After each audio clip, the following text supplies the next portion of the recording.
Pernahkah kalian baca berita dan percaya padahal sumbernya belum pasti? Di era digital ini, informasi dapat tersebar dengan sangat cepat. Dengan banyaknya berita yang berlalu lalang di media sosial, gak jarang dari banyaknya berita itu terselip hoax tanpa sepengetahuan kita. Atau mungkin justru kita yang menyebarkan berita hoax itu. Jadi, adakah cara untuk mengetahui mana berita yang benar dan mana berita yang bohong? Sebelum kita belajar untuk mengecek kebenaran informasi dari berita yang kita konsumsi, kita harus terlebih dahulu mengetahui apa yang dimaksud dengan hoax dan disinformasi.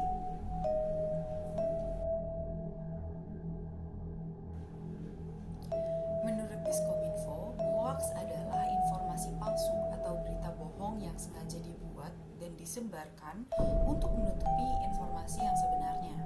Tujuan dari pembuatan dan penyebaran hoax tersebut beragam, seperti dijadikan bahan lelucon, bahkan hingga merambah ke dunia politik dengan niat menjatuhkan citra seseorang. Sedangkan disinformasi, menurut Amania dari artikel UNER, disinformasi merupakan penyebaran informasi yang salah dengan tujuan menyesatkan atau memanipulasi pendapat publik. Tidak sama dengan misinformasi yang terjadi karena tidak disengaja, disinformasi dibuat dengan niat untuk menipu audiens.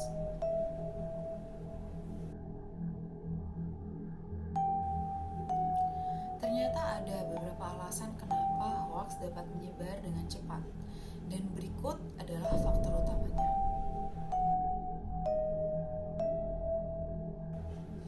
Clickbait dan algoritma media sosial. Terkadang dalam media sosial dan situs berita muncul judul-judul yang menarik perhatian, bahkan cenderung dibuat berlebihan atau dramatis, dengan tujuan menimbulkan rasa penasaran audiens dan mengklik berita tersebut. Sayangnya, berita dengan judul yang menarik belum tentu berita yang benar. Algoritma media sosial juga bekerja dengan cara menampilkan konten yang disesuaikan dengan preferensi audiensnya agar betah berlama-lama dalam platform dengan konten yang belum tentu memuat berita yang benar dan bermanfaat. Akibatnya, berita yang mendapat banyak atensi belum tentu berita yang benar. Contohnya aku ambil dari suara.com, yaitu artikel yang berjudul "Kembali dibully warganet akibat tinggalkan Keanu sendirian di mall. Begini tanggapannya." Artikel ini menarik perhatian beberapa pembaca untuk mengklik tautan berita tersebut, namun setelah dibaca, isi beritanya tidak sesuai dengan ekspektasi yang dibangun oleh judulnya.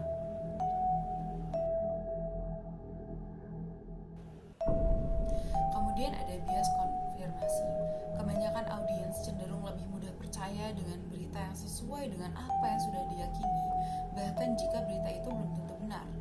Misal, jika kita sudah meyakini tokoh A jahat, maka kita akan lebih percaya dengan berita buruk mengenai tokoh A tersebut, meskipun berita itu bisa jadi hoax.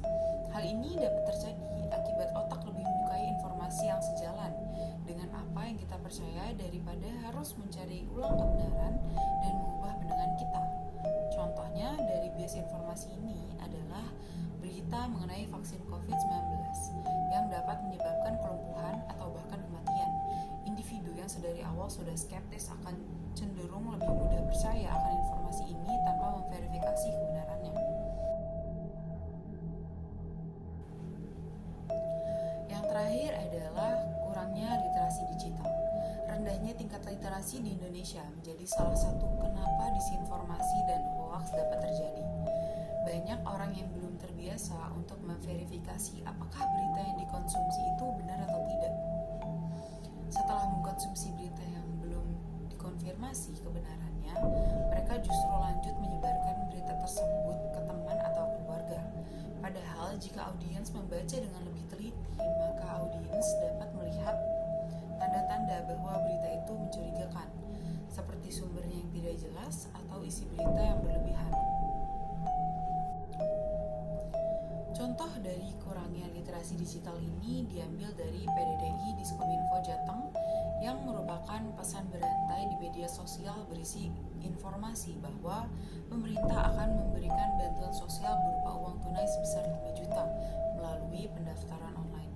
Informasi ini langsung banyak dibagikan oleh audiens tanpa memeriksa kebenarannya.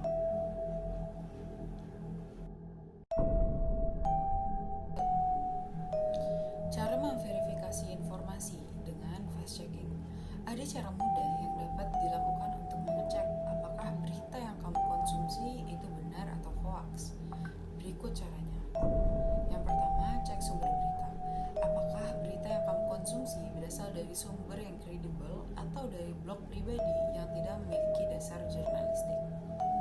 Yang kedua, gunakan situs fact-checking.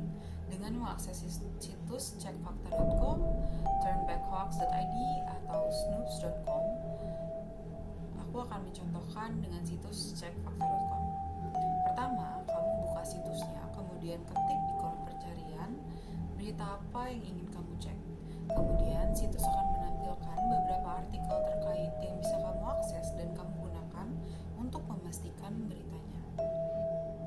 Kemudian periksa tanggal dan konteks karena banyak hoaks yang menggunakan berita lama dengan konteks yang dipelintir.